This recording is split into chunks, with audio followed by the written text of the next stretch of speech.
Yeah!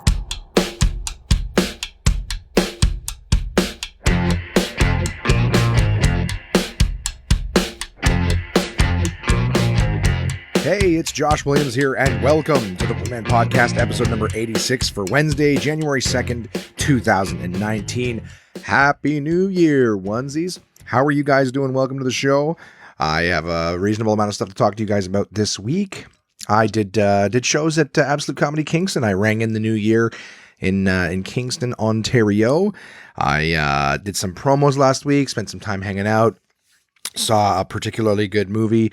And I'll tell you guys all about this weekend.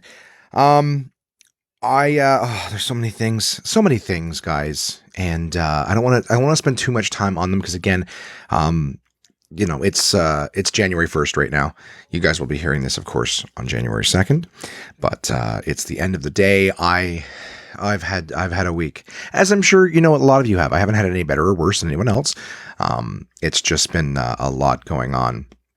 So I don't want to start the episode with low energy. I just want to let you know that today has been like a recoup to the extreme day, and I just couldn't get a fire lit under myself to get prepped for the episode. So I've got a lot to talk about. There's even a small part of me that's going to try to get to a movie after this. Simon, my roommate, has been bugging me for the longest amount of time to get to the movies, and since it's Tuesday, it's a cheap movie day, so I'm going to try to see if I can do that. But we are underway with the podcast, guys, and let me tell you, going right back to Tuesday, it was Christmas Day last time that I sat down and I chatted with you guys. Of course, you heard it on Boxing Day, but my mom took myself, my dad, my dad's friend, my dad's lady friend, and a coworker of hers to Christmas dinner. We went out to a restaurant. I will not name them because it wasn't a great experience. We had Christmas dinner with them last year, and it was really well done. Now, we had reserved a private room. There was like 20 of us. We were spending more money. This time we went, and the service was awful. We didn't reserve a private room. There was 6 of us. We did have a reservation, but it was just 6 of us at a table.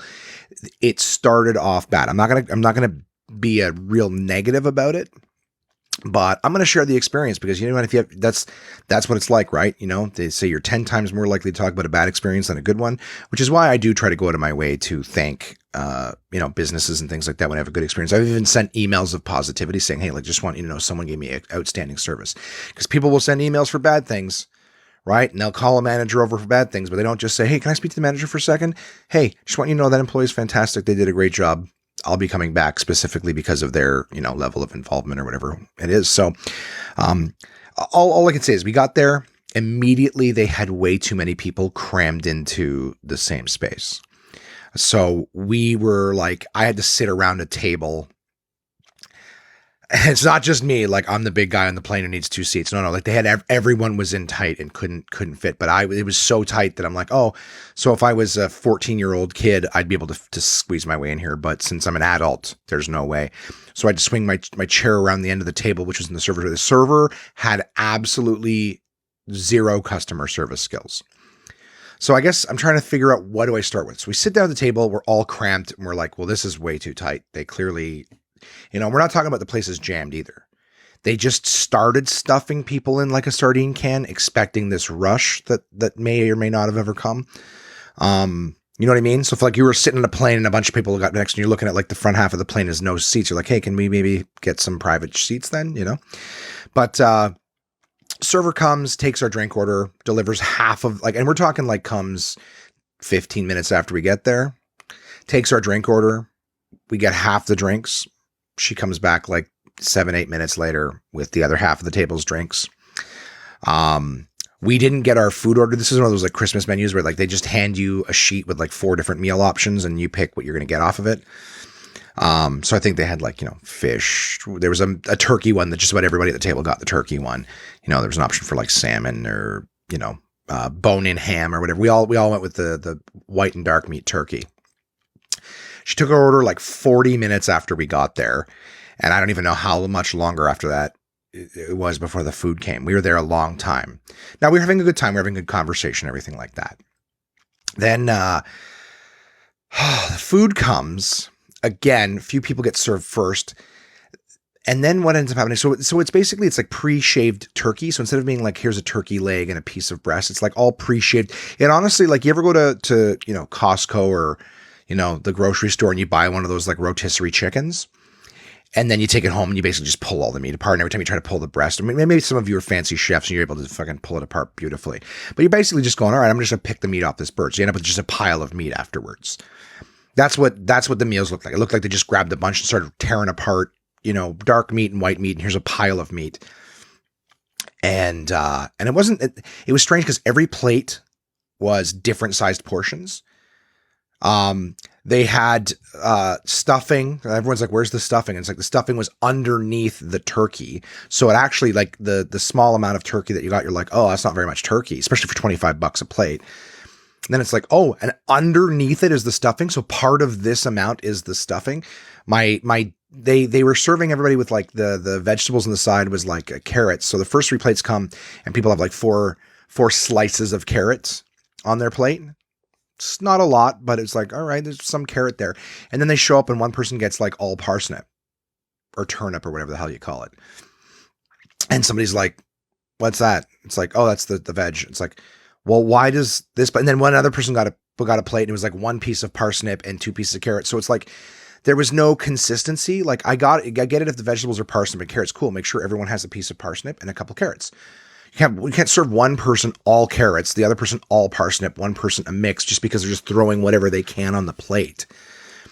We had asked at one point. Gladys had asked if she could have just dark meat, please. And she's like, the server's like, no. And then one other person's like, well, I'll just take just white meat. If I can have, she can have my white meat, I'll take her dark meat. And the server's like, no, sorry, you do it. You guys just do that when it comes. She wasn't like, oh, I'm sorry, it's all pre-done or whatever. Do you guys mind just maybe you can share with each other? You could take hers. Just the kitchen sort of plating these all, like no kind of even courtesy, like go fuck yourself. It was just, no, you do it. Like that's all it was. And I think it was funny too, because we looked at the menu and this was one of those situations where they're like, it's going to be automatic 15% gratuity because, these people are working on Christmas or whatever. And like, I get that. But a lot of times when it's the holidays, theoretically, people, I usually tip like 20%, So it's like, cool. If you're auto-gratting, then fine. That's what the auto-grat is. You're going to take 15 and that's what we give. But then after the shitty service, I was like, yeah, no wonder this place is doing auto-grat. Like, I don't think anybody would have tipped this service. The server was awful. You'd ask, like, she would clear 3 plates and then the other 3 would say stacked at the edge of the table for 15 minutes. Again, we were having a good time, good conversation, but it was just like the whole experience. And I felt bad for my mom because my mom was paying for everybody, right? So we were trying not to poo-poo on it or anything like that too much, but it was just the portions were all over the place. There was no consistency to all of the plates, no standard to anything like that. The service was bad. The service was slow. The service was rude. So we've all decided we're not going to go there again next year, but it was just kind of like, it was a nice meal. The food wasn't cooked poorly. It's just one person got twice as much. My dad, when he lifted up his turkey to try to find the stuffing, there was literally, and I know the word literally is used way too much. And it's actually, you're hearing everyone say literally this, literally. That used to be a word when someone said literally out of context or whatever in the wrong way, people would go, no, you mean figuratively or whatever. But everyone's saying it right now. It'd be a full-time job to tell people that they have no idea what they're talking about. But in this instance, there was literally 1 crouton-sized piece of bread underneath the turkey. He received no stuffing. Maybe that 1 piece had been seasoned with the rest of it. It was like there was no stuffing underneath his turkey. So that's what I'm saying. Like some people got carrots, some people got, you heard me talk about it. So that was kind of like, that's a little disappointing. But we had fun together. We made the most of it. I just felt bad that my mom paid for just a goddamn dog and pony gong show of a Christmas dinner. But we had a good time. We enjoyed that. My dad, his friend, and his lady all went home. And then my mother and her friend Manny and I came back to my place, played some board games. We had a really good time, played a few different games, enjoyed ourselves. It was a great night. I won't go into that too much, but just that was my Christmas day. It was absolutely fantastic. Had a great time. On Boxing Day, I got to spend time with Crystal. Crystal and I decided we're going to hang out. She and I don't get a whole lot of time, to hang out, during the day and stuff like that. So she was off. Her and I had made plans to hang out, spend the day together. So we spent some time, again, not trying to blow through anything or glaze over anything too quickly, just because there's so much to talk about and I don't want to lose steam and bore the hell out of you guys. Just if there's anything that I go over you'd rather know more about, feel free to ask. It's just that there's so much and I don't want to bug you guys. And I'd love to get an email from you. Hey, you know what? Could you tell us more about this? Contact the One Man Podcast. Sorry. Let me say that in a way that you can hear. Contact at onemanpodcast.com. I'd love to get your emails. So we did, I think we went for breakfast at Gabriel's, which was nice. I love their breakfast. We always have a good breakfast when we go there. A little crowded. This is also Boxing Day morning, right? So a lot of families coming in. We had a family that's like so close to us, so we had to move our table just to have enough space to have a conversation. It was so loud, little kids, everything like that. But good breakfast, good time. Then we went out to Crystal Works. They're part of the place that she works has a therapeutic farm with animals and stuff like that. And because it was the holidays and Crystal's the supervisor, she just wanted to make sure that everything was done right for the animals, which I totally stand behind. Huge animal lover. So, she's just like, do you mind if part of our hangout day, we just sort of run by? I was like, absolutely. So I got to feed ponies. I got to check in on, did some goats and there's some potbelly pigs, and I think they're potbelly pigs. They're gross looking. I don't know if they're potbelly. They're black pigs with super jowls. I don't know what kind of pigs they are, but, anyways, they had pigs on the farm. They had sheep, they had chickens. There's a farm cat there named Jazz, I believe, or Jams is his name. And so he was following us around while we were going to all the different places, like checking on the animals. We had to drive around on an ATV. But it was it's like manual, steering or whatever, like standard, like the old steering.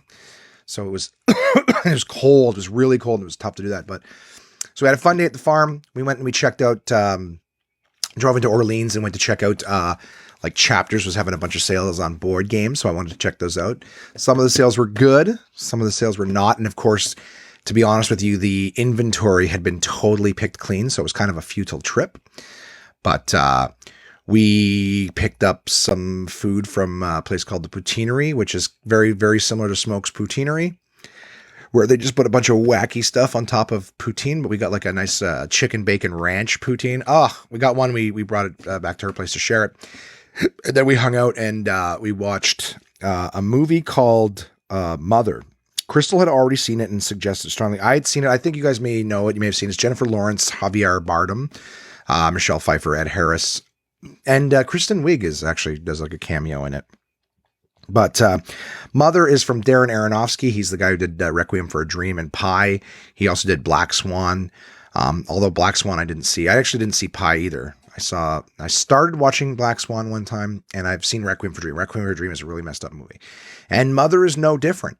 So some of you may have seen it, and I will not spoil anything. In fact, I could describe everything of the movie, and you still wouldn't know what the fuck I was talking about. The movie Mother is on Netflix. So I would strongly, Crystal was really saying she's like, I'd watch it again. It's very cool. Someone had to explain to me what was going on. There's like this big thing. So apparently I believe, I can't remember. I'm sorry if I got this wrong, but Crystal, I believe, told me that someone had explained to her what it was about before she watched it. So she got to watch it sort of knowing what it was about. And I don't want to spoil anything, but, you can watch that entire movie, and even at the end, it doesn't tell you exactly what was going on. It's one of those things you kind of have to Google, see from like the director and the writer, like what they were trying to do. Super cool movie. You watch the whole thing, and at one point you start to kind of lose your mind as to like what the fuck is going on. But then once you know what everything means, you actually sort of go back and reflect on everything. Like, oh wow, that was really, really, really well done. Really, really well done movie. So I recommend it. I would definitely say don't Google it first because you probably won't enjoy it as much. But then again, who knows? I don't know. I saw it without knowing what it was about, and Crystal saw it with knowing what it was about. And a few times during the movie, she was really cool about it. She's like, "Do you want me to?" I was like, "I don't know what the fuck's going on." She's like, "Do you want me to tell you?" And I was like, "No, I want to. Maybe I can get it." And I think right near the end, I sort of grabbed a few pieces, but she absolutely had to help me with kind of like, well, this is that. And I was like, oh yeah, no, I see it. I go, okay. And then I was able to start grabbing things too. I go, okay, so this was that. This was that. She's like, yeah. I was like, okay, I get it. Good flick, mother. Thursday, had to leave for Kingston. Got to go make with the ha-has in Kingstown. So I actually put a huge board game, not huge at all. I've had way bigger orders. Again, everything was having Boxing Week sales and whatnot, a lot of online stuff. So I checked out some of my favorite board game websites, and they were having, Boxing Week sales, a lot of games, discounted prices. So had a peek online, put an order together, called my mom because she likes games too, and just to see if there's anything she wanted. So we put together an order, did that, packed for Kingston, and headed to Absolute Comedy Kingston.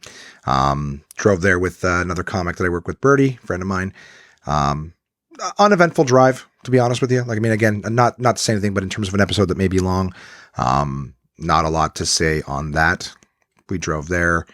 We did the first show, and then I think the first night we watched Infinity War. So Birdie hadn't seen it, and he's like, "Oh, is that any good?" I'm like, "Oh yeah, I'll watch it. I'm a big nerd for the Marvel stuff." I went to Chapters whilst in Kingston to see if they had any of the stuff that I was looking for, any of the discounted games. It's been a very big board game themed week, but you know what? Board games are fun. I have a blast. I make no apologies for them. What was it? Chapters has a ton of stuff, but it's so hard to find anything. It's with the big thing. Like I was chatting this week with Jason just about physical media. Like physical media is such a dying medium. And to say that with two different physical media sponsors is maybe not the wisest thing to do.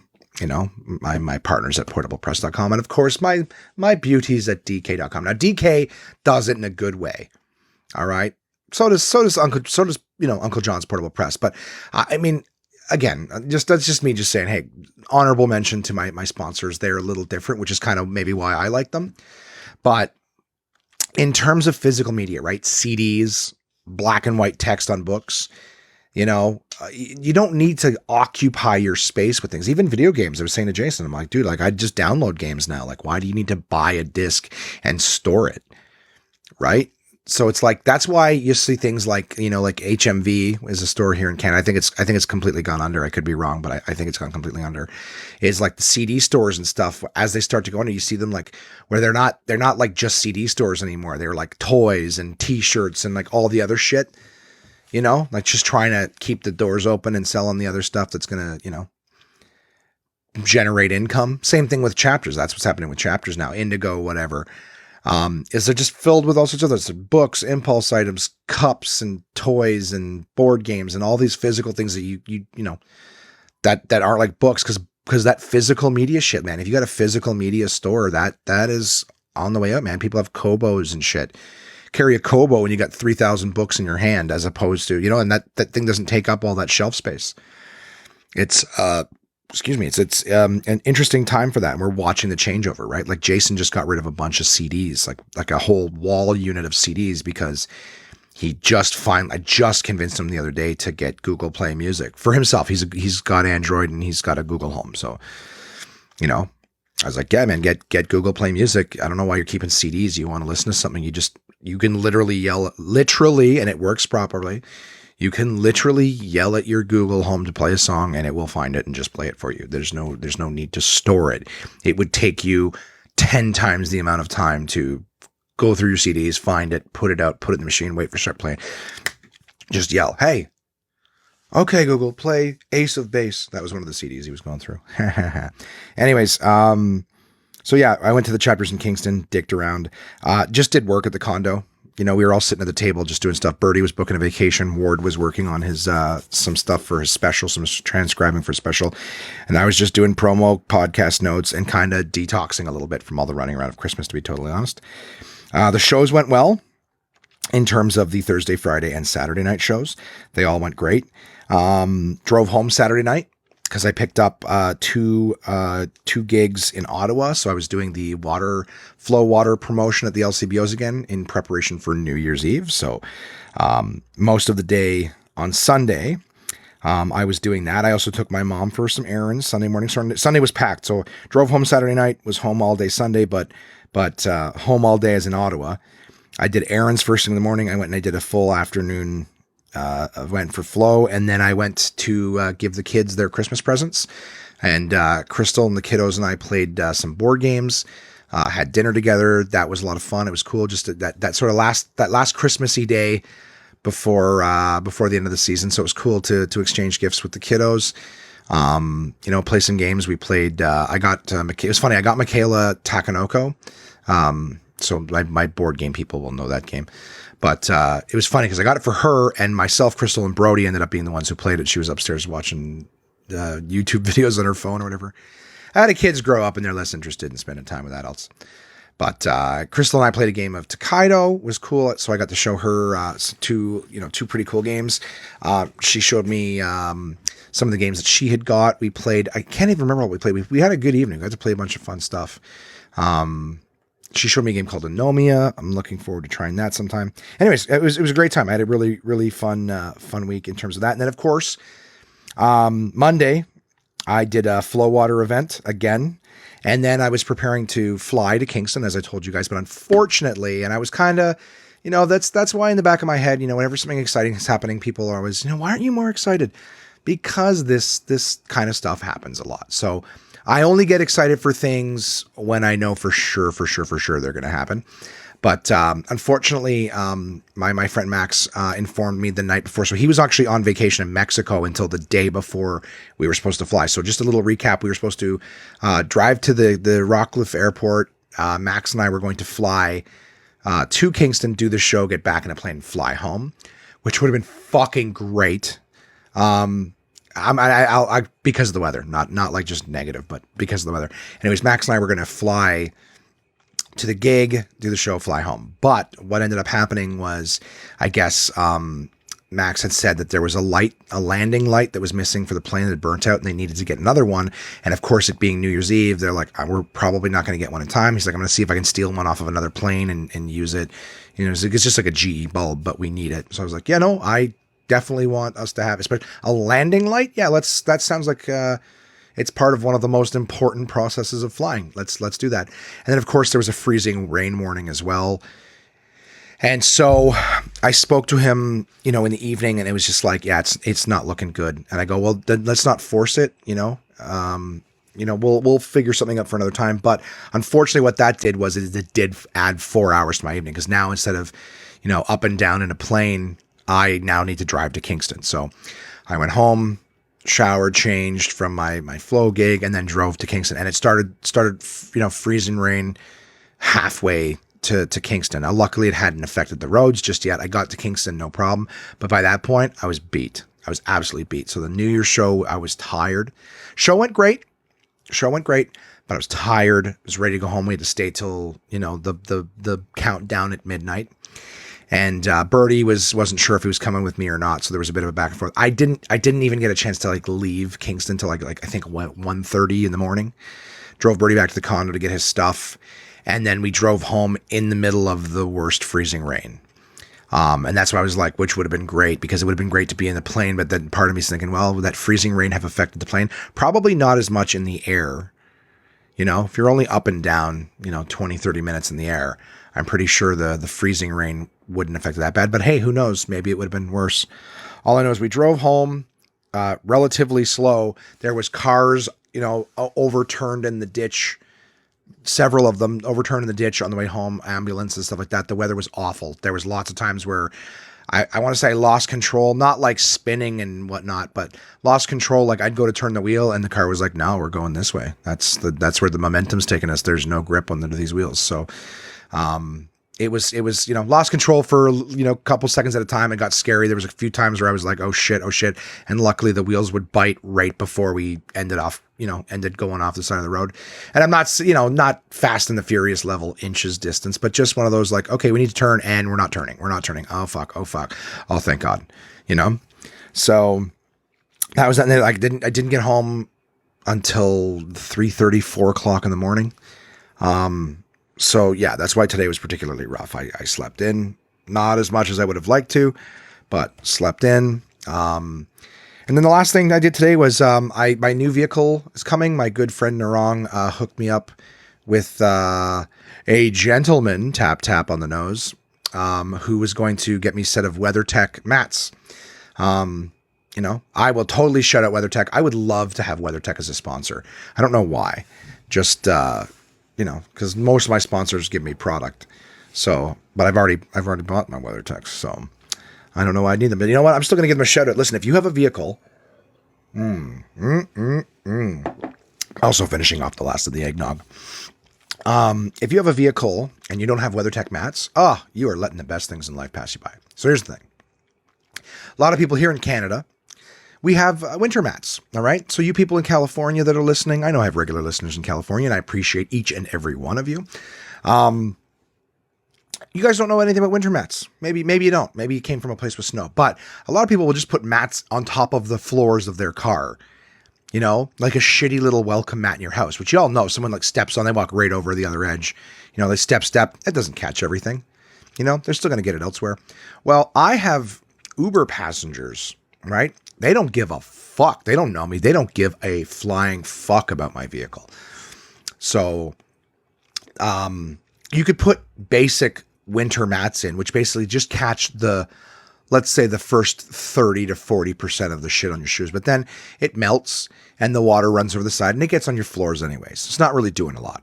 And then there's dealership mats, which they're made out of rubberized material, and they sort of kind of sit in the general space of your vehicle, but they have no lips over the side of them. Like a boot tray at your front door where it's got a little bit of a lip. Well, these things had maybe half the size of a boot tray lip, the regular, what do you call it? The regular mats, industry, whatever, dealership mats. You pay for them. They're not cheap, but you pay for them. They're better than just the little throw mats that most people have in their vehicles. Then you have the WeatherTechs. The WeatherTechs are laser measured, form fitting, designed model and year specific for every single vehicle. And they basically, you put them in there and they lock into place with the little clips that are in your vehicle, like your vehicle's secure spots. So it locks into place. It's form fitted. The edges are hug the sides of the wheel wells, or not wheel wells, the foot wells, and they'll go up by 2.5, 3 inches. So the idea is that every inch of the floor is covered and protected with WeatherTech mats. So it's basically these big trays, like liners that drop in there and protect everything. I have them in my Fit right now, and they're fantastic. And the way people come and go from your vehicle, you need to have it, because you could have the shitty ones. Here's the thing. Jason's girlfriend, Noreen, had purchased a vehicle and she bought these mats. Jason, the all not knowing guy that he is, was like, oh yeah, Noreen got WeatherTechs. And I was like, okay, cool. I spoke to him because I was like, all right, Narang has sent me to the same guy to buy the ones that Noreen goes, yeah, no, Noreen got WeatherTechs. I even called Jason and said, did Noreen get WeatherTechs or did she get something knockoffs or whatever? He's like, no, she got WeatherTechs. I'm certain of it. Well, he's not, and he's an idiot, and he never knows. Jason is listen, if you ever meet Jason Lawrence, the owner of Absolute Comedy, he doesn't know what he's talking about 80% of the time, but he's one of those people, the worst kind of people.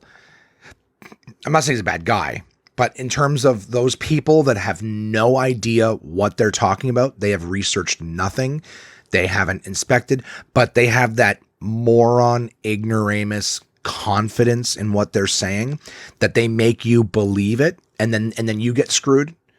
Anyways, Jay's my buddy, but he doesn't know what he's talking about so often. Never. He'll just, oh yeah, no, they're WeatherTechs. No, you mean they're knockoffs and they kind of look like it to you, so you're confident that they're WeatherTechs? So it wasn't until I spoke to Narang a couple days ago that I found out from Narang. He's like, no, they're not WeatherTechs, but they're like the dealership ones. They're Honda brand, but they're not like WeatherTechs. They don't do the same thing. I was like, oh. Because that's the thing with me, right? With Uber, people coming and going from my vehicle, I need those wells to be up high on the sides, because as the snow and shit from people's boots melt, it adds up. So if you got into your vehicle once in the morning and there's snow on your boots, well, there's only one person bringing snow in, right? So when it melts, that's just it, and it'll be dry by the end of the day, or it's so little that it's not going to really go anywhere. Well, I have people every 5-10 minutes getting in the vehicle with fresh pounds of snow. It's like someone dropping a cup of snow in every few minutes.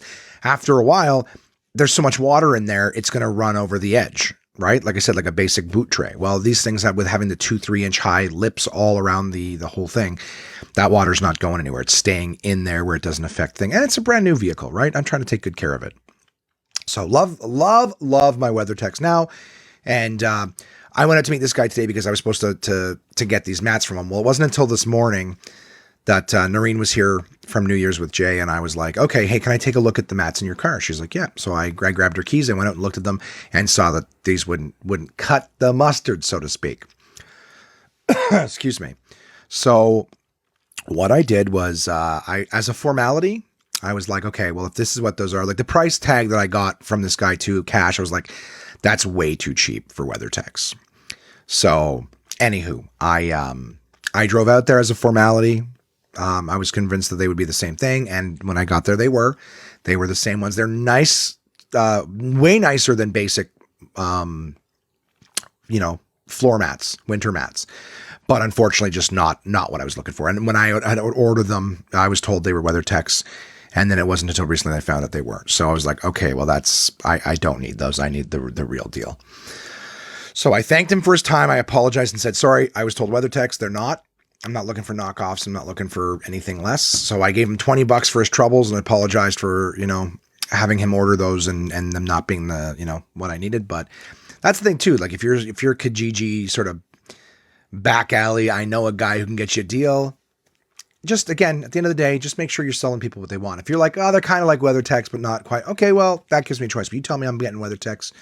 It's been the longest WeatherTech rant ever, but I'm telling you too, guys, if you have vehicles and you're sick of like salt and slush all over things, I went online afterwards and ordered the WeatherTechs. Like, here's the thing.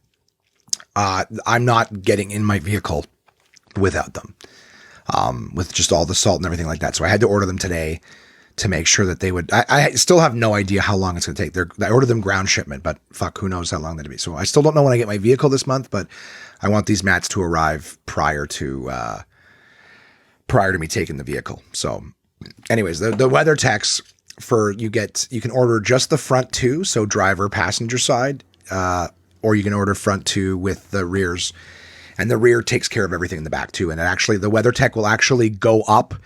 It's like one solid piece. It actually goes up over the center, like axle part that's there, goes up over that and covers the other side as well. So it covers everything from people's boots and shit like that. And then they have trunk liners too. So if you have like wet shit that's going in the trunk or just dirty shit, it's the trunk, the liner that takes it, not the actual fabric underneath, whatever. So again, I've got it in my fit right now. Fucking amazing. Would never go back. So ordered them up. That's the most productive thing I've done. And then I came home and I went to sleep. Oh, I had a quick visit at my mom's place. So I went there to drop off something for my mom, and I spoke to my dad briefly. My dad gave me a little Christmas gift, and it turns out my dad listens to the podcast. So that's a cool thing, because he'd written me a little note with the gift, and I was like, oh, that's super cool. So my rant about gift cards and buying people gift cards when you don't know what it's for, he gave me cash, which I appreciated, but he had apologized in the letter saying that, we should get to know each other better and spend more time. He'll know more things that I'm into. And again, I am not an easy person to shop for. So just having said that, but it was really nice. I got to say, like, that, knowing that my dad listens to the podcast was better gift than any money or any kind of anything. I'm just really happy to know he's listening. So thanks for listening to the podcast, Dad. I appreciate that you're listening as well. That's it, guys. I appreciate each and every one of you for listening. I run my mouth about God knows what. And you guys are out there listening and taking it in. I do appreciate each and every one of you. So that was great. That was really cool. That was one of the highlights of the day. And then I came home and had a nap. I don't know. I'm not sick, but all week, I didn't mention this, but every social situation, when I was with my mom and Manny playing board games, I started to feel like I was getting sick, my throat, my ears. When I was playing board games with Crystal and the kids, my throat, my ears. The condo was so hot. We tried turning the heat down, but it was so hot and dry because winter. I was sleeping like garbage. I don't have my sleep apnea machine either, but I was sleeping like garbage. And just every day feeling like I was getting sick. And, yeah, so today I just was beat. Like, I've never had mono, but I know mono's like, it makes you feel super, super, super weak. Today I was just really sluggish again. I've felt weaker after being sick, but just felt super weak today and tried to get a fire lit under my ass to get things going. So had a nap. It's 2019, guys. Fresh year, fresh way to do good things for ourselves. I'm going to try to have all sorts of fun stuff for you. My buddy Peter and I are supposed to be going to the gym tomorrow, which is great. I hit the gym up when I was in Kingston. That was a great thing. What else? Fucking McDonald's mailer coupons are out, which means, all these 2-for-1 breakfasts, which is one of my Achilles heels, man. I'm telling you, when I'm driving around in the morning, I'm like, for like $7, I can go get 2 goddamn McDonald's breakfasts and 2 coffees. Oh yeah. I picked one up on my way back from, meeting the dude about the mats today, and I'm still working on the second large coffee. But it is all I've eaten today, so I'm being a good bitch. So in one hand, I have a cold McDonald's coffee from like 10 hours ago. And in the other hand, I have a half-drunk glass of eggnog because my eggnog is going to expire. But I'll tell you, a few times this week, I'd have like a glass of eggnog, and I feel like this shit cooks in your stomach and expands. I feel like I'm drinking a glass of like pancake batter, and then in your stomach, it just starts to expand. As I'm drinking it, I'm like, oh, this is really nice and tastes really good, and I don't feel full. And then like 20 minutes later, I feel like I ate a Christmas dinner. And I'm like, what the fuck is in eggnog? Anyways, so best moments of 2018, guys. What were your best moments? What have you got coming up for 2019 that you're excited for? What were your highlights of 2018? I didn't do those Instagram pictures like everybody else where you take your 9 favorites and just post them. A lot of people were doing that, and it's kind of nice to see what's going on with other people. But I don't know. 2018 was it was a weird year for me, man. A lot of ups and downs. And I'll be honest, feelings wise, it felt like a lot more downs than ups. But it's, Crystal always says, it's funny. She used to say all the time, she's like, you got to hit a low to hit a high, which I absolutely believe. But then again, 2018 was my first time headlining. That's a great milestone for me. Headlining in terms of a full week for Absolute, because that's not true. I've headlined other clubs before years ago, but in terms of my home club, my favorite place to perform Absolute comedy, it was my first time build to headline for a whole week, and that was good. And I'm gonna be I'm gonna be headlining here at my home club for the first time in 2019. So that's a great thing to look forward to in 2019. The podcast is from 2017, so I can't really say that. But I mean, it's been great over the last year reconnecting and getting even closer with some of you guys, who I knew were listening, but then it was great to see. I got to see you. You came to town. I got to see you. That was a great highlight. I've been reconnecting with my buddy Chris, which has been fantastic. My buddy Peter and I, we've been friends for years, and we get together here and there, but I feel like Pete and I are a lot closer now than we've been in a long time. Not there's never falling out. Just, you got those good friends that, like no matter where you are, no matter what you do, that you're always going to be buddies. But I enjoy the fact that, we get to hang out and, we're trying to help each other out. Like I said, Pete comes with me to the gym and we try to motivate each other. We're both going through similar struggles. Pete as well worked last night. He's a paramedic and I'm still bugging him to do the podcast, Peter. And I know you're fucking listening. You better sit down and do a podcast with me, man, because it's so interesting. I think it's going to be one of the best episodes if you'll just sit with me and let me ask you questions about trying to save lives. But anyways, yeah, I called Peter earlier today just to see how he's doing because I know that he was working last night. In fact, where he works paramedic-wise, I won't name it, but it leaves so far from the area that at one point last night he was in Kingston too. So just that's how far the calls had brought him or whatever. So driving back home through that shit and the ice, whatever, I called last night just to check on him to see if hopefully he was safe. But of course, a paramedic can't always answer his phone. So I called him today late in the afternoon, but apparently he's working tonight. I forgot about that. So I woke him up. So let him go back to sleep, but that's the thing. Anyways, I appreciate each and every one of you listeners, regardless of where you are, regardless of how we met, regardless of our level of closeness. That's always cool. And I feel like that's gone better and better. My buddy Cameron in London, super, I'm still trying to make my way out to London because then I can see Tiffany as well. Her and I have chatted a few times this year. I'm trying to name his name. My friend whom I've never met, but has been so great. Brent out in Alberta. Brent has hit milestones and kindly somehow accredited me with the inspiration for it. But I mean, dude, you're more inspiring to me with all the great things that you've got going on and to see that you're actually hitting your goals. I'm always setting them, but sticking to them is tough, and achieving them seems almost impossible. But I'm super happy for you and everything that you've got going on, and congratulations on hitting your weight loss goals. You know, it's yeah. I mean, I'll tell you guys, when I'm whining and bitching about feeling down, like I said, having all you guys out there and supportive and listening. I mean, like I said, it's pretty hard to feel sorry for myself for too long, knowing how many amazing people I have in my life. So you know, I love each and every one of you guys. For me, 2019 is going to try to be a year of more gratitude, being happy with what I have and not so much about what I don't or what I want. And I'm just going to keep banging it out. That's my plans for 2019. We're just going to have fun. We're going to keep working comedy. We're going to keep working on ourselves. And I really would like, let's, oh, please, to help me with this. Any one of you guys. Okay. I minor beg. I hate begging every week. I sound pathetic. I want to make sure it's something that I know people are interested in, but I would love to hear from you guys. Okay. You don't have to talk about resolutions or whatever, but just one of the things that will help me with my positivity train is just to hear from you guys. I would love to get emails from someone I've never spoken to before. I've got listeners all over this planet, and I would love for one of you to just send me a message. Hey, my name is so-and-so and I'm listening from here. You know, that's it. You don't have to praise the show. You don't have to tell me a story if you don't want. I would just love to connect with more of you, because if you guys are listening consistently, you know, my friends in Los Angeles, like my California downloads are, California is my biggest download state in the US.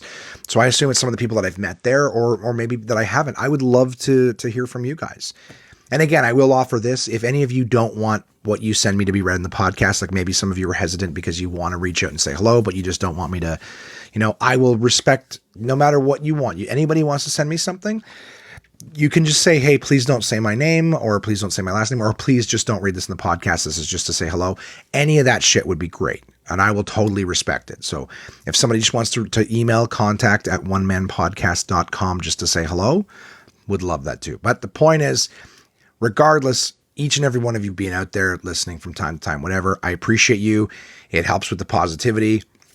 Got to keep great things going, and I'll share with you guys the shit as it happens. Okay, so there we go. We've got last week done. Holy shit, 40 minutes. I was looking down at one point. I'm like, oh, 20 minutes in. I'm like, I'm going great.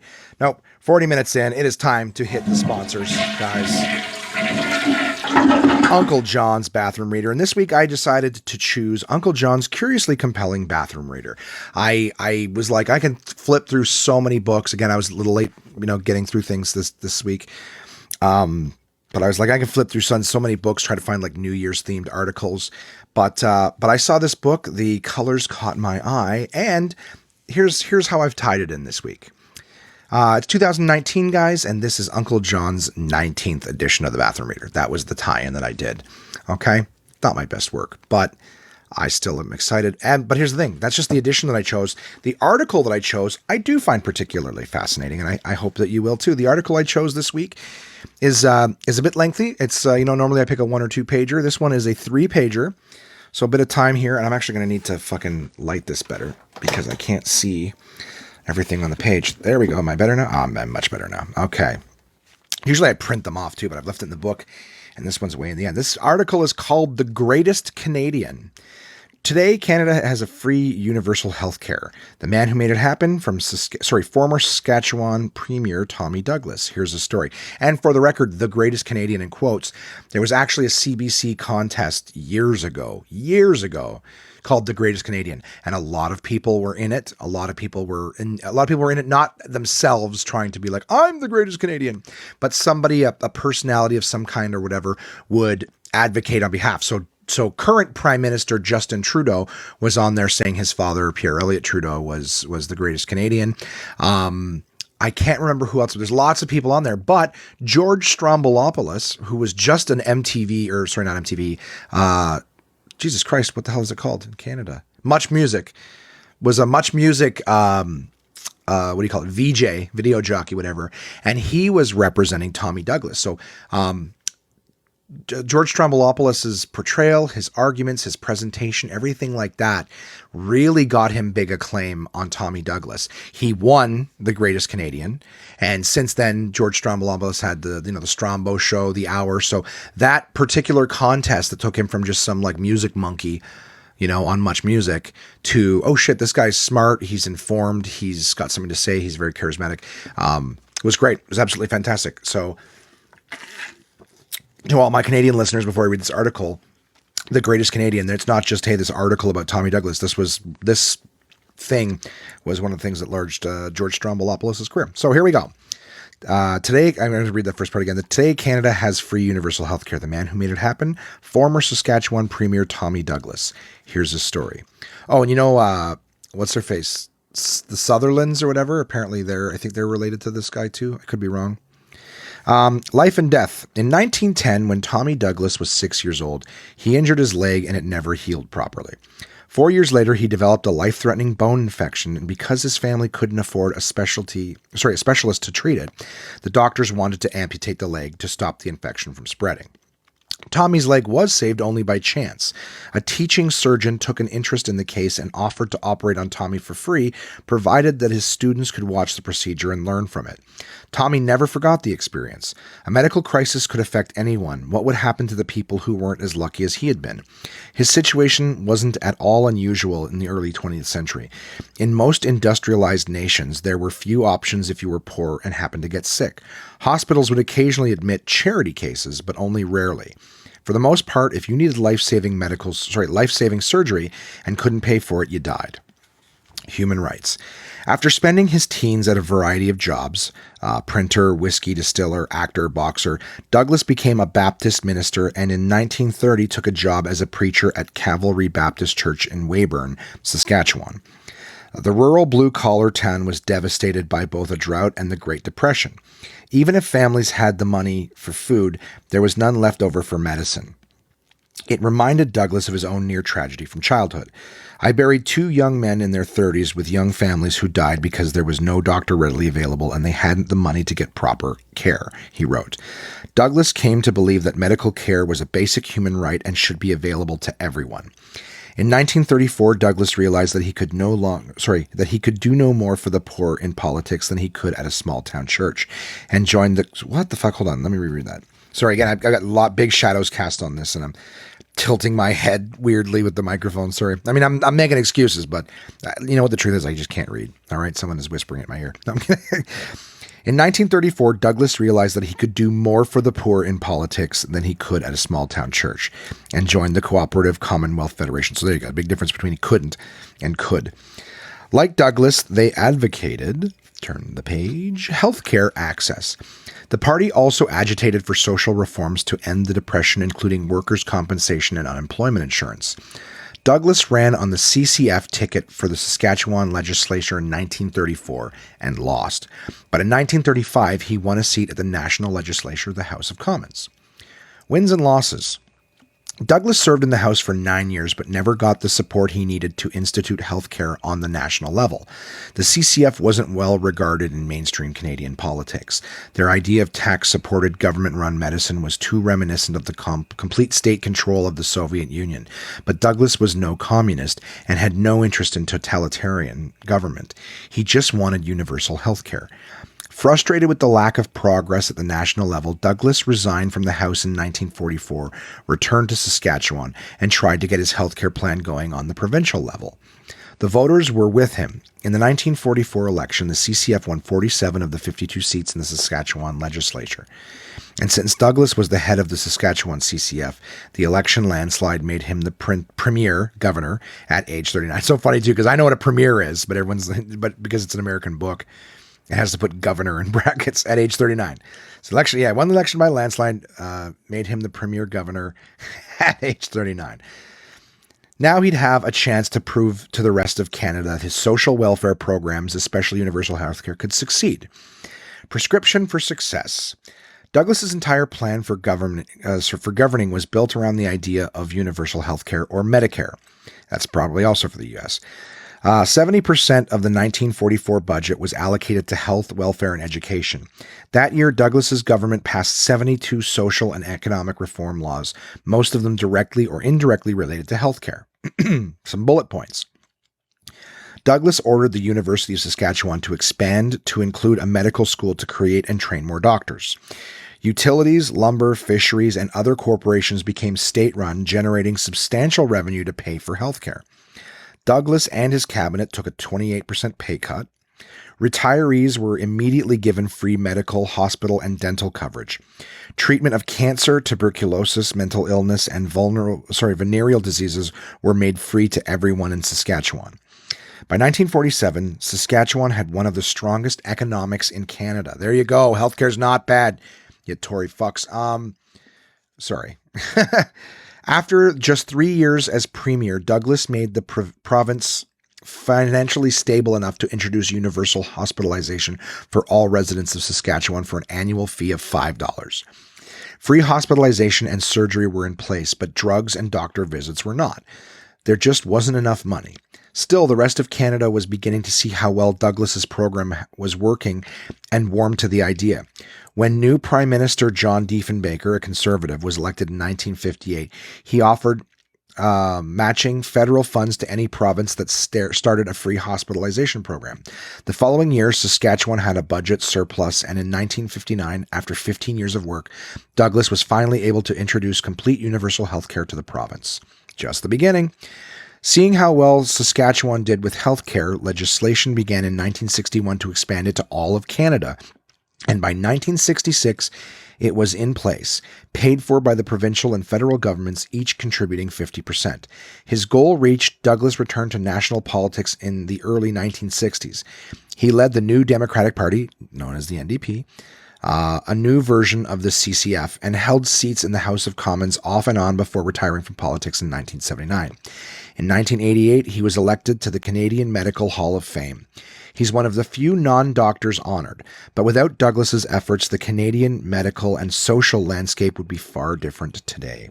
So some other Tommy Douglas facts. In a 2004 poll conducted by the Canadian Broadcasting Corporation, the CBC, Canadians were asked to name the greatest Canadian. Tommy Douglas was voted number 1. There he goes. That's what I was telling you guys about earlier. I didn't read this article first, by the way. Douglas's daughter, Shirley Douglas, was arrested. Okay. That's like just a little bit of celebrity slamming. Douglas's daughter, Shirley Douglas, was arrested in 1969 for ties to the Black Panthers. Oh, shit. She was from Wakanda. They had helped Douglas organize a free breakfast program for African-American children living in poor sections of Los Angeles. So there you go. He's doing that shit. It's not for stuff that people not even in his own country. Following her arrest, Tommy Douglas said, "I'm proud that my daughter believes that hungry children should be fed, whether they are Black Panthers or white Republicans." God, good for you. Actor Kiefer Sutherland is the grandson of Tommy. Okay, so I knew it. God damn it. See, I should have just read this. Should have saved all my info. I'm like, here's what I know. I don't often know things. But yeah, so this is all true. Okay, there you go. Actor Kiefer Sutherland is the grandson of Tommy Douglas. His mother is Shirley Douglas. As a boy, Sutherland asked his grandfather what defined a Canadian. Douglas's response, the harsh winters and Medicare. So that's it, guys. That is the greatest Canadian, Tommy Douglas, taking care of everybody who cannot take care of themselves. A good attitude to have. The running feed on these 3 pages. The year on a bottle of wine refers to when the grapes were picked, not when the wine was bottled. Hey, with me with all my wine shit. And here's a little Q&A. Q. What's special about the 1964 Olympics? A question that I have never asked. Answer. It was the last time performance-enhancing drugs were legal. Oh, that's an interesting thing. And that, my friends, is Uncle John's Bathroom Reader. PortablePress.motherfucking.com. Uncle John's Bathroom Readers. And that was from Uncle John's Curiously Compelling Bathroom Reader. So we got all sorts of fun shit like that. Guys, Absolute Comedy is my other sponsor. However, our contract is year to year. And it being January 2019, I'm going to have to renegotiate with that WeatherTech not knowing motherfucker. And see where I don't know why I swear so much. I'm so sorry, but I have to talk with Jay and go, "Hey Jay, Absolute Comedy. Let's keep me saying that name on the podcast." But I will say this, guys. My stupid face will be yelling jokes into a different microphone February 19th to 24th at Absolute Comedy. But there are great shows, and there are great shows at every single Absolute Comedy location, Toronto, Kingston, and Ottawa, all the time. So check out absolutecomedy.ca. Absolute Comedy is the best live stand-up comedy from across North America, with locations in Kingston, Toronto, and Ottawa, Ontario. These comedians have been featured on Just for Laughs, Netflix, Comedy Central, CBC's The Debaters, Jimmy Kimmel Live, Conan, The Comedy Network, and much, much more. Go to absolutecomedy.ca to see this week's lineup. Planning a night out is easy with dinner and show packages available at all locations. Live comedy is a great choice if you're organizing a celebration, fundraiser, company outing, or corporate event. Want the show brought to you? They'll send comedians to your venue with performances tailored to your event, creating a night of laughs your guests will love and won't soon forget. So for showtimes, ticket prices, gift certificates, special shows, and more, head to absolutecomedy.ca. Again, that's absolutecomedy.ca for the best live stand-up comedy from across North America. And we're back. I had to hold that cough until that stupid ad. Stop playing. All right. What else? Somersby, guys, my partners at Carlsberg, right? Bringing you the good stuff from all over the globe. Somersby is absolutely delicious. I stayed away from it this week, even though it is available on tap at Absolute Comedy. At all locations, you can get yourself some Kronenberg. I apologize, Kronenberg. You can get your Kronenberg Blanc. You can get your Somersby. Oh my God, so many delicious, delicious beverages. I brought a couple with me to Kingston this week, though I did not drink them. Ended up lugging them to Kingston. Just took them for a trip, just taking the little kids out for a ride. Take my my Somersby out of the fridge, bring it around town, put it back when I'm done. Just a little car trip for the kiddos.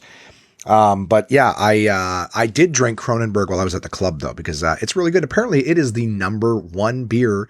Okay. So here's a little bit of fact. It's fucking imported. Okay. They don't make it here. Take it and you're going to put a North America thing. No, it's that is a loyal European beer. It's not going to come over here, colonize, forget how to read, talk like a goddamn mongoloid. No, it stays pure. All right. And they import it all the way from France. So Kronenberg is France's number one beer. Number one, unquestionable. The reigning champ, undisputed, right? How many fucking KOs? I don't know. It's number one, undisputed. Bam, bam, Muhammad Ali of beers in France. And it is the number two beer in all of Europe. Huh? Not too shabby. It's a good fighting record. I would imagine... You know what? Hey, let's find out. Let's see if Siri... Hey, Siri.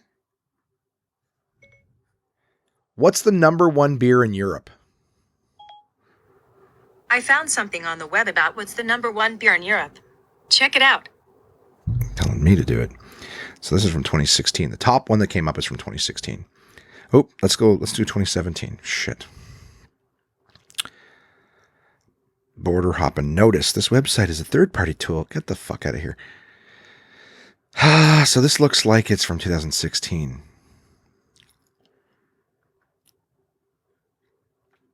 Carlsberg, after large business merge in 2000. I'm just looking at number 3 says Denmark. What is this?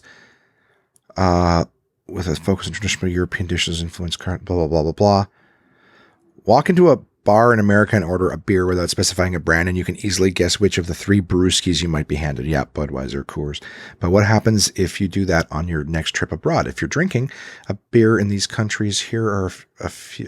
see, that's just suggesting ones. It's not what I want. All right. What is the number one? I don't want number... Yeah, number one might be subjective to. What is the number one beer in Europe?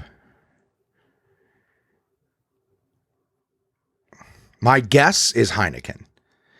The most popular beers in 11 European countries. I don't know if that's what I'm asking. European countries ranked by beer. Nope. Alcohol belts of Europe. 9 best German beers. Cheapest beer in Europe. The top 10 biggest beer brands. That's 2013. So we have the 10 best selling beers in the world from 2017. That might be as close as we can fucking get. So Corona Extra, Brahma, Harbin, Heineken. They're just in alphabetical order, it looks like. See, Heineken was thinking, we finally break out of the AB InBev trend with our number 7 beer, Heineken. You can find a Heineken just about anywhere in the world. All right, well, fuck it. Yeah, so it looks like I can't get you an answer on that one, guys. But, hey, if you can find it out and send it to me, I would love that. Contact at onemanpodcast.com. All right, so get your lips, wrap them around a Somersby, and you got choices, right? Regular Somersby, okay, apple cider, or you can go with the semi-dry if it's a little too sweet for you. Still the same delicious apple taste, half the sugar. Okay. Or you can get yourself a nice blackberry Summersby, a nice watermelon Summersby, a nice pear Summersby, a nice red rhubarb Summersby. And if you're one of the lucky ones, you might still be able to get your hands on an elderflower lime Summersby. They have been discontinued here. Did you know they have a cranberry Summersby overseas? Where the fuck is that? I would love to get me some of that. Or just wander on over to the old Kronenberg camp, huh? Regular Kronenberg beer, delicious, right? But aside from that, you got your Kronenberg Blanc, delicious, and the new super sexy Kronenberg Blanc Fruit Rouge. Did you say Fruit Rouge? I said Fruit Rouge. That's fruits red, or red fruit if you're thinking it properly. Cool. So get your hands on that shit. And did I forget anybody? I might have this week. Nope, sure didn't. My partners at dk.com/ca. Dorling Kindersley guys. Oh man, do I ever love them. I still have a bunch of books to go through before I get to bug my buddy Chris at DK for more. I absolutely love their stuff. And this week I'm reviewing a book called Insta Style. I have been working on trying to be more social media present, but I just don't know anything about social media. What's interesting? What do people want to see? What do they care about? I also don't think anything I do is interesting at all. I had a few moments this week where I could have taken pictures of me with animals and stuff like that. I just didn't think to do it. Excuse me, I feel like all the books I'm reading, like, right, all the mindfulness stuff and whatnot is all about being in the moment, right? Seeing something, being present, don't disconnect from it. Don't put a phone in between you and the thing, right? So I'm proud of myself for being more real and more present in instances, but I know that I need to be more active on social media for the comedy stuff and, get you guys jazzed up for things that may or may not talk about on the podcast. So this book, Insta Style, is all about Instagram. It says, curate your life, create stunning photos, elevate your Instagram influence. By an Instagram influencer called Tezza, or Tezza, Tezza. Her Instagram handle is at TezzaMP, I believe. I'm just going to find it again here because I just want to give her a proper shout out. Tezza MB. I don't know what the MB stands for. She never says it in this thing, but Tezza, TEZZAMB, is the writer, curator of everything in this book. And this book is pretty friggin' cool. I gotta say, I was reading it I don't know why I'm also just getting mucusy in the back of my throat. Excuse me, guys. But it's a really, really cool book. It goes through the different types of sort of imagery and different kinds of accounts people have about creating, a brand and how to use it for business. She discusses her interests and what got her into doing Instagram, why Instagram is the best platform for sharing yourself and who you are. It goes into the work ethic behind creating a good Instagram account, because it's not just like, hey, just go and take pictures and whatever. It's like, no, you have to plan something. It teaches you the language of Instagram, what all the different things mean, your feed, hits, engagements, all that stuff. Talking about the different types of Instagram people out there. There's just beauty, family, fitness, interior design, food, travel, fashion, lifestyle. Like, there's a lot of different things going on at their stand-up comedy or entertainment, right? That's not listed in here. That one peeved me off a little bit. I was like, there's a whole industry that's entertainment, or / celebrity that you have not recognized. And, so she lost me a bit there, but she gained me back. So it talks about, follower counts and things like that. It's not in great detail. So that I'm just saying to some people like, well, I don't give a fuck, but it's not really about that. I'm just saying they refer to it in terms of that's a thing. They talk about being authentic. She talks about being authentic, how to create your account, what to look for, how to create a good bio. Everything from how to crop photos to the level, again, aiming for engagements. Commit to being authentic is a thing that she was talking about. She actually will give you a mix too. So with some of these pictures, I was like, these are really nice pictures. There's no way she took these with a cell phone. So, and then a few pages later, she actually has a whole section on smartphone versus DSLRs, right? So the advantages and disadvantages to both. And then she actually makes a recommendation for a mixed approach. If you're going to do it, you can do a mix of both, properly photographed images from SLRs, but then of course, when the cell phone is a good mix, and how to do, how to write pictures for both. She talks about curating your Instagram account. So don't just post everything. Try to actually have some theme and try to pick what you're going to put there. She refers to, getting different like days of the week, having sort of like a, what you post on a certain day of the week and things like that. She talks about, scoping out locations before you do shoots, plan for shoots, get inspired. There she refers to one of the things Crystal used to do with all sorts of things from crafts to photography ideas, everything like that, is just going on Pinterest. She advocates getting inspiration, but to not copy. And that's huge. So there's all sorts of different things. She said how to do stories, how to do, your posts, how to favorite things. Like she said, she calls it her flow with the weekly thing. But then you got to find someone who's your photographer kind of thing. Like, so for her case, it's her husband. When she's taking a picture just herself, she'll do that. But like I said, all the locations, she teaches you how to use props, how to pose the pictures properly, how to do proper cropping and giving creative direction. Like, if you are somebody, okay, and I do have to say this, I have a lot of you on my Instagram feed and you're friends and I love you. And you post pictures constantly. And there is, geez. I'm also looking at just some of the stuff in front of me, just remembering all the different, there's so much in this book. Okay. So let me, like I said, she talks about different parts of the screen. So to look at a picture like it's a grid and then see if you can hit certain things on the grid. She talks about lighting, posing, selfies, editing, all the different things to look for. So I'm going to stop talking about this book in terms of what's in it right now. And I'm going to talk to a few of you that I know are listeners. Okay. You post constantly and there's nothing wrong with that. Here's the thing.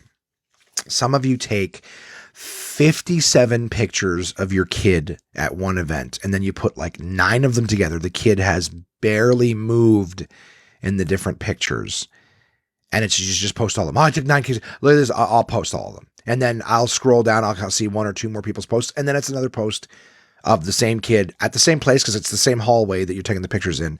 And it's another 9 pictures, of the kid. And I'm just like, okay, listen. So you have the time clearly, and you have the desire to take pictures. Nothing wrong with any of that. Okay. Here's the thing. You got no direction.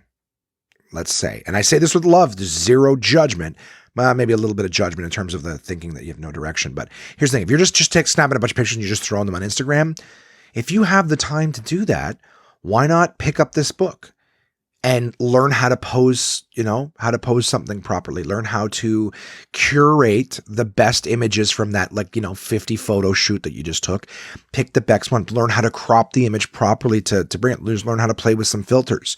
If you have a digital camera, learn how to set it up, or maybe again, get inspired the next time you're just sitting around with the kiddo, So I'm not saying this as hey, I fucking hate your pictures. What I'm saying is you clearly have a desire and a passion for it. Why not do the best that you can? And this book is exactly for that. There's lots of comics who post great pictures. They're not the best quality, but you can see that there's perspective to it. There's composition. You know what I mean? Slade Ham, a good friend of mine. I haven't actually been able to spend as much time with Slade as of late as I'd like to. Excuse me. Oh, wow. I just whacked the the sneeze guard, the pop filter off the mic. Sorry. I don't get to see Slade as much as I'd like to, but Slade's Instagram and Facebook accounts are covered in beautiful photography that this guy takes while he's traveling all over this planet. And that's another thing that sort of inspired me, is I'm like, Slade takes beautiful pictures, and I'm like, I want to get more engaging on social media, and I want my pictures to be of interest. So I'm not the greatest with cell phones. I don't really know how to use SLRs. So one of the things I think I'd like to do this year is to, like I said, increase my social media presence just in terms of every day I have something I can share with you guys to show you. I love that you're there for the podcast, but it is just audio. None of you can see that I'm in my underpants right now, or boxers or boxer briefs. I don't know what they're called. I don't like tidy whities. I don't wear those, but there's no visuals, and lucky for you in this case. But you know what? Sometimes I do get to see cool things and do fun things, and I'd love to be able to share that more with you guys. So, and of course, what's the right tool for the right job? All that stuff is in this book. So every one of you listening, if you're an Instagram person, a lot of you are out there walking your dogs and stuff. I see people who post just pictures of their dogs all the time, pictures of their kids, pictures of their work, whatever it is. Why not do the best job possible? This book, Insta Style, is wicked, absolutely wicked, and it teaches you so much. I saw it on DK's website. I had to have it because I knew it was going to be a book that's going to help me. It is going to help me. I can't wait to dive in and start applying these practices daily. It'll probably be a little bit before I get going. I need to merge some accounts too. That's another thing, but I cannot recommend it enough. I'm like, I'm losing my mind. Too excited. It's a great book, guys. Get it, read it, love it, apply it. You people who are posting 97 pictures of your kids every hour, for the love of Christ, please get this book. You know, you've got the passion. You just need a little bit of structure. You're finger painting out there. Okay. And I believe that you can create a fucking Picasso. So anyways, instastyledk.com/ca in Canada, dk.com in the States, or just Google DK books wherever you are in the world and get yourself some great books. That's my sponsors, guys. It is time for a little touch and go action, which is what the priests call it. I've been trying to connect with my buddy Jimmy for a little bit, and as always, none of these people know that I'm going to call him, so I'm going to give Jim a quick ring. I don't think I've spoken to him yet. Oops, that's my brother's number. I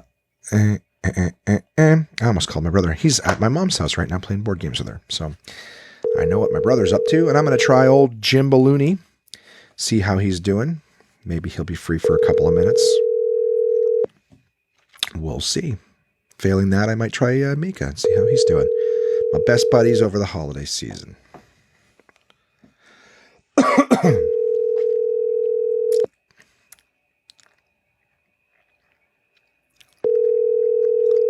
Oh, this doesn't sound like it's going to happen.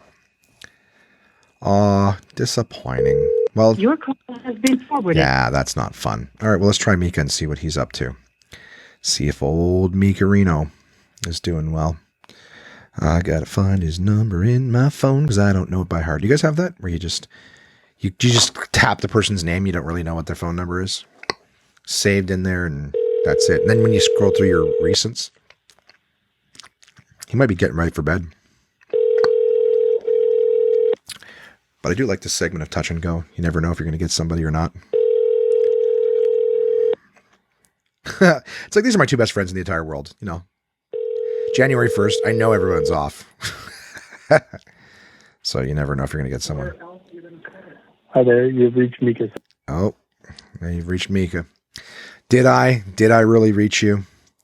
Let's try one. You know what? I'm just going to try my brother real quick.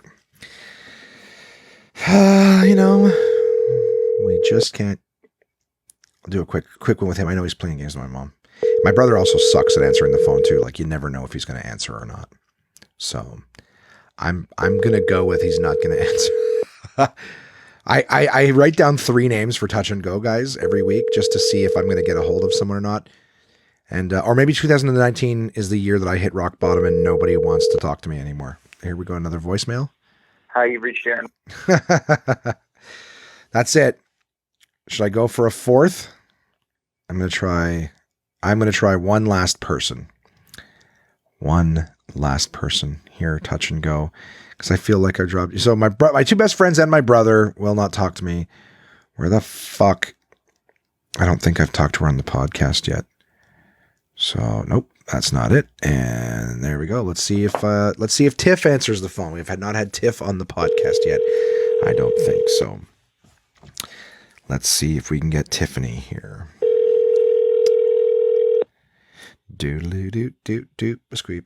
After 4, I'm just giving up because this podcast can't turn into Josh calls people that don't answer. So we'll see what happens. I think I got a voicemail again. Hi, thanks for calling. Soy weekend.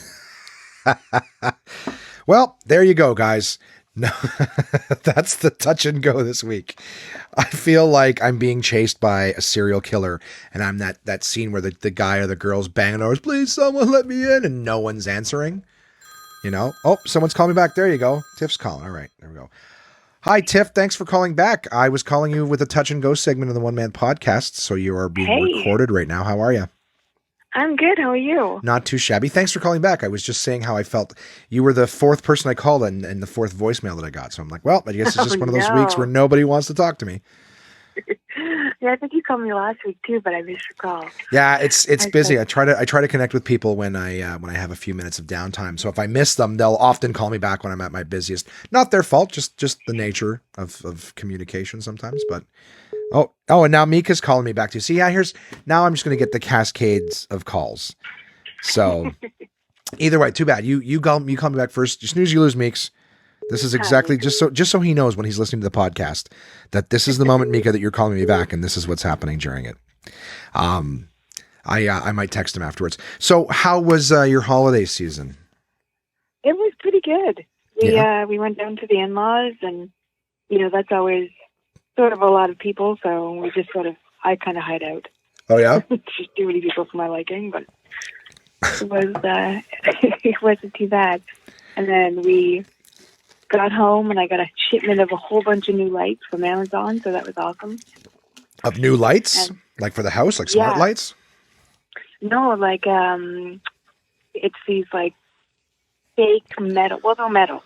That's not true. They're not fake metal, but they're sort of like a fake cast iron geometric.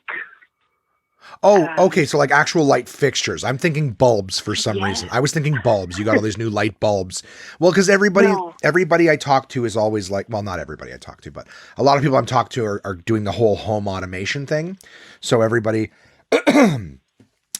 like, oh yeah, I got these new smart bulbs. Like Crystal just got an Alexa, and when I was over at her house, she's like, Alexa, tree off, and it's like the tree goes off. You know what I mean? Like everyone's doing the smart home stuff.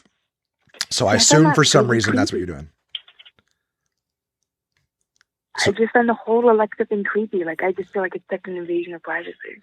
Well, again, I say a lot of people. Some people do. I know Bill Burr rants about how you just bugged your own house. Like, yeah. He's like, it's listening to you all the time. Like the amount of comics I talked to in the last week that were like, I said like, okay, so I bought something on Amazon. I don't even remember what it was, but then every day for like a week afterwards, every ad on my computer was for those things on Amazon. I'm like, I just bought it. Do you know what I mean? Like I just bought that. Why do I need to buy another one? Right? Well, it's funny because my mom phoned me and she was like, did you do something on my computer? I'm like, what are you talking about? She's like, we were just looking up this exact thing online and now it's all over my Facebook and you must have done something. I'm like, no, how? Nope, that's just how it works. It's everything's listening to you now because like Ward Anderson did the same joke. Like he bought a toilet seat on Amazon and then all the ads on his computer and Facebook and everything were toilet seats on Amazon. Toilet seats. He's like, I just bought a toilet seat. I'm not collecting them. I don't need several toilet seats. You know, my ass isn't so fat. Become a closet hoarder. But that's what it is. I'm like, that particular algorithm I don't get. It's like, once you've bought it, you don't need to advertise it to me. Like, don't you know? You clearly know what my IP address is, but you can't figure that out that I've already purchased the product. Why are you still trying to sell me more of the same thing? Whereas some people have had conversations where they talk about something. They'll go, oh yeah, man, I need to get some more batteries or whatever. And then the next thing they know, they're on their computer and batteries are all the ads. And you're like, I didn't search anything. I said it, you know? Well, it's creepy. And it's to the point where it's like, well, when is it going to be like, say I buy light fixtures.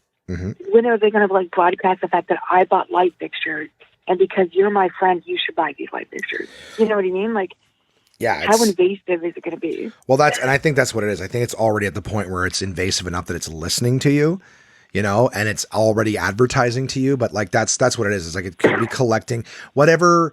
I mean, at some point, if you read the 975 pages of, you know, terms and conditions or whatever, that we just click agree on, like somewhere in there, it's like, you're fine with us listening to your conversations and creating and you know what the thing is too, I'm sure legally they have a way to word it so that it's not saying, hey, we're listening in. It's like, do you give us permission to collect information and share it with our, like, you know, you see that one all the time. So do they count listening in and that shit to quote unquote collecting information? Now Jimmy's calling me back too. Everyone had their chance. You won, Tiff. You're the first one in. Yay. Yeah, so you bought new light fixtures then? Yeah, they're gorgeous. Yeah, I think it's funny because when we bought them, because it's Amazon and like half the stuff ships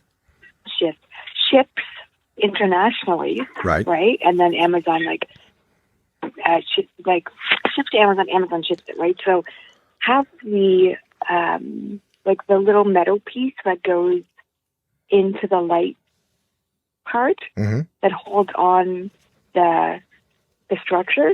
Yeah. Didn't line up. All the screw holes were screwed up and everything. So we had to go and buy these other pieces.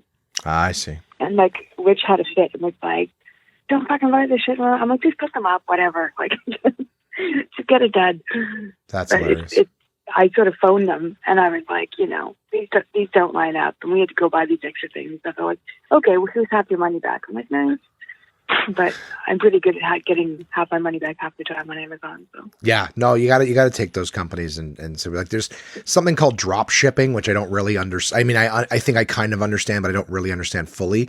Where it's like those companies like Wish or whatever.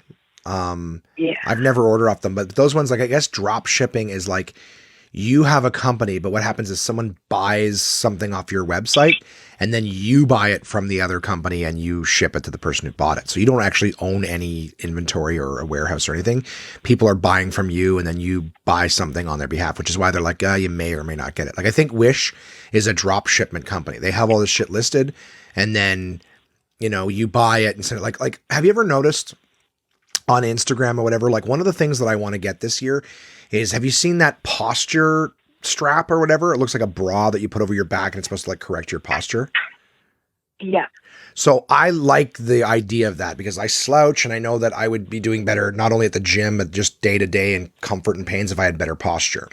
So I'm like, I want to get one of those things, but you watch the video on Instagram and then you're like, okay, you go to buy it. And then the product it's selling you actually has a different design. Like when you look at it, you're like, that's not the same thing that they just showed me in the video. Like it's same idea, but I'm like, but it's different. It's like, I'm like, those straps have, there's like an X in the middle of the first one. And then in the back, and then once you click on it to buy it, you're like, this one doesn't have an X in the back. It's like a straight line. I'm like, it's a completely different strap than what was in that video. And I feel like that's drop shipping too. Like someone's like, hey, here's the video I found of it, but then here's the one we're actually trying to sell you. It's like a knockoff or something, but they don't give a fuck. You know what I mean? Yeah. Well, I find a lot of the times, like if you see something, especially on an ad that you really like, you have to like figure out who the source is from who's actually selling it. Because I've actually, and some things I find that it's not even out yet. They'll have knockoffs, but like it'll still be on, I forget the name of that silly website where it's like, oh, the Kickstarter stuff. Yeah. Like they'll be like, oh, buy this now, and I'm like, it's not even out yet, dude. It's still on Kickstarter. Like, yeah, and the Kickstarter stuff is legitimate, and then I feel like they're trying to get ahead of Kickstarter with the knockoff shit. That's why it's tough. Excuse me, I've been coughing a lot this episode. You came to mind. I just did a review for a book called Insta Style about Instagram accounts and how to do like just everything top to bottom, how to make a great Instagram account, how to crop all this shit and that. You came to mind. Now you came to mind amongst other people because I said I've got a lot of friends in their feed who take 1,000 pictures of their kids.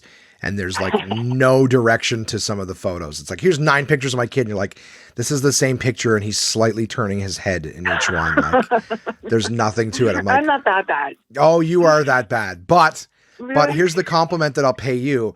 Of all the baby pictures on Instagram, okay, from all my friends who are having babies, because you're all fucking lunatics and you can't stop, is I find, can I say his name? Oh, yeah. You don't care if anyone hears it? No, okay. Okay. Yeah. Of all the babies on Instagram, I do find Clark to be the cutest one. So his pictures, I do enjoy seeing his pictures and the little funny things he has going on.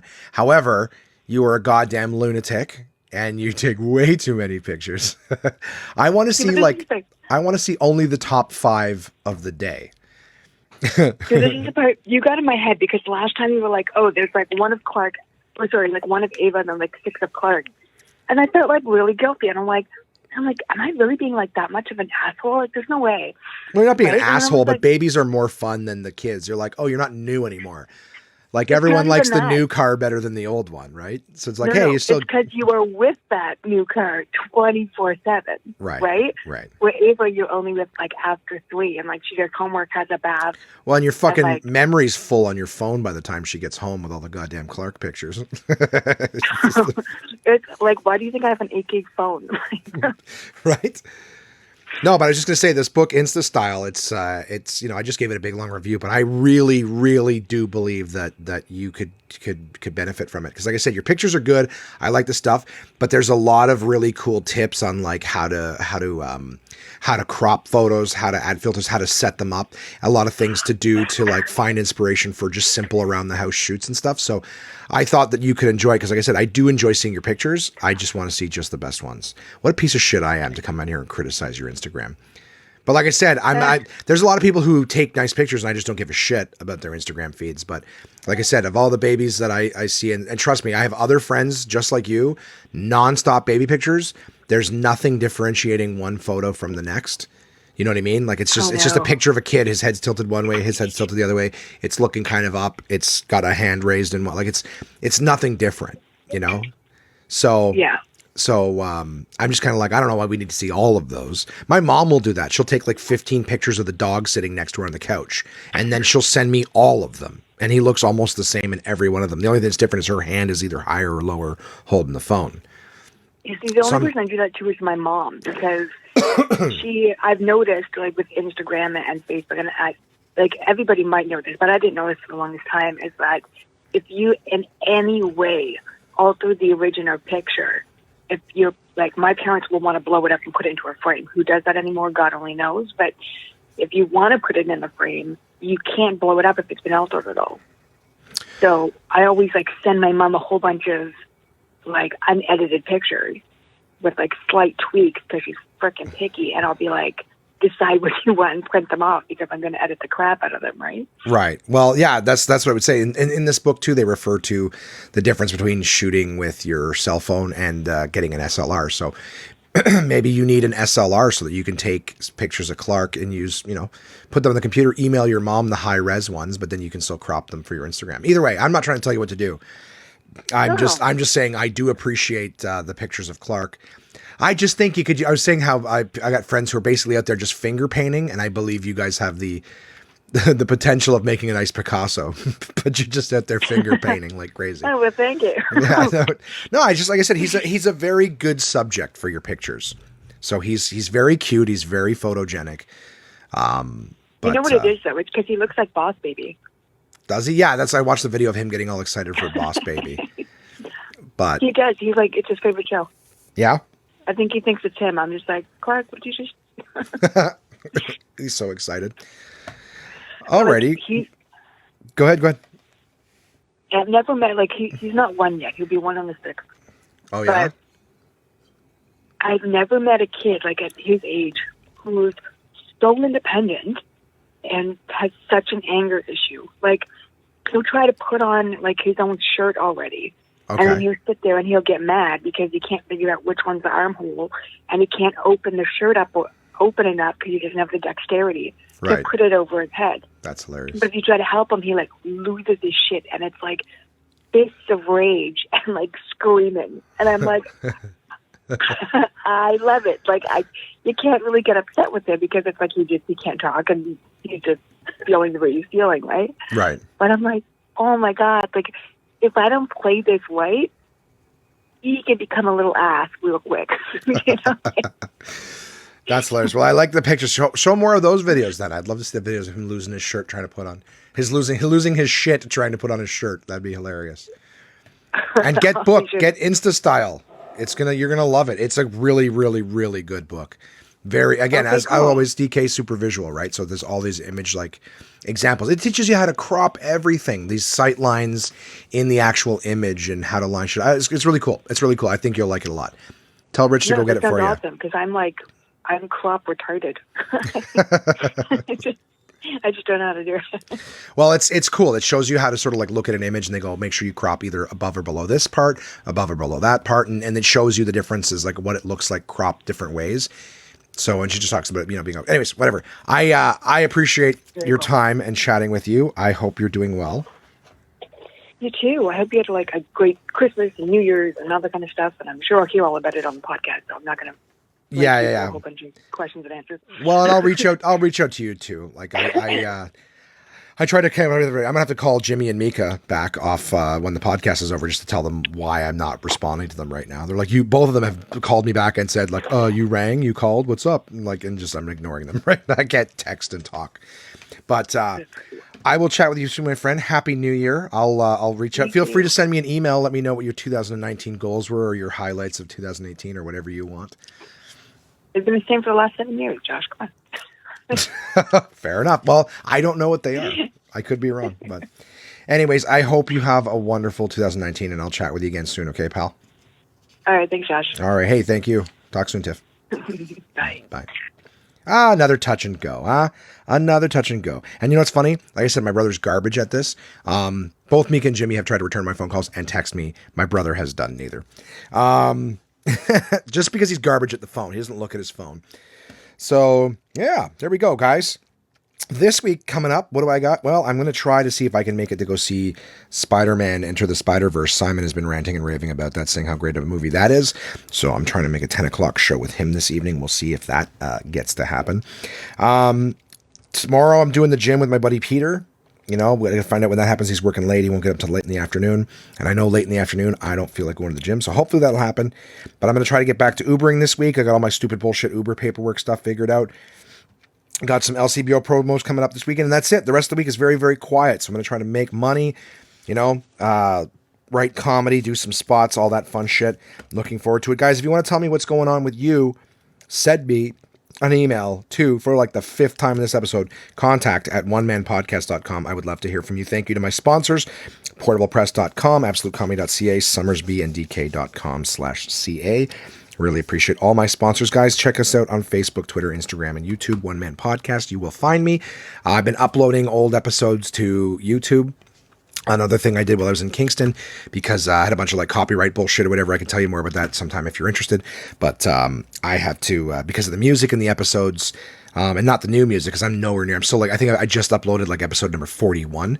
But because of the Monkey Junk intro and everything like that, it's all like, your monetization is, it's going to go to the music company, not you. I'm like, okay, so I play 15 seconds of their music and then talk for 2 hours and they're going to get the money for the content.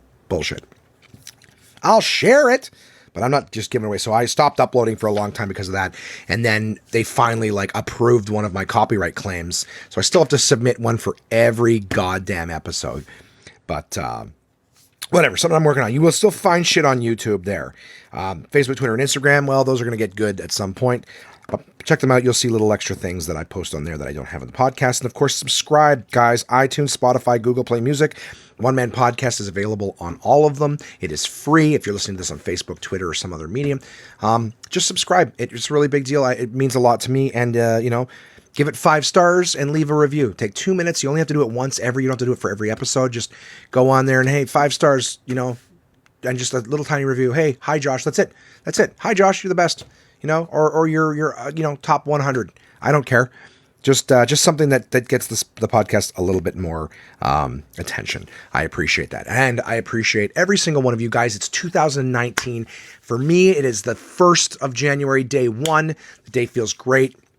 A little productive, got the podcast out. So you guys are listening to this January 2nd, first day back to work for a lot of you. Some of you had to work today, and hats off to you heroes. Some of you worked New Year's Eve. Some of you work today, New Year's Day. Hats off, like I said, to you heroes. Hope all of you are well. Kamar just got home, not long before I started the podcast. He had to work today. Everyone's working, anyways.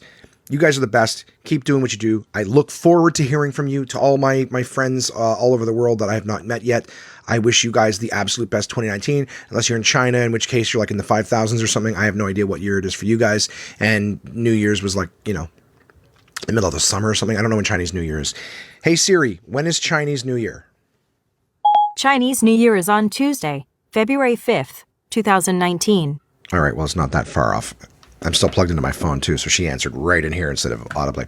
So there you go, guys. We're gonna finish celebrating this New Year. By the time it wears off, we're gonna get all fucking geared up for Chinese New Year, right? So there you go. I don't know. I hope you guys have a great year. Can't wait to hear from you. Can't wait to hear what you got going on. goals for this year, fucking, successes and failures from last, whatever the fuck you want to talk about, hit me up. You know what it is. I won't tell you again. Until next week, hope you guys absolutely crush it.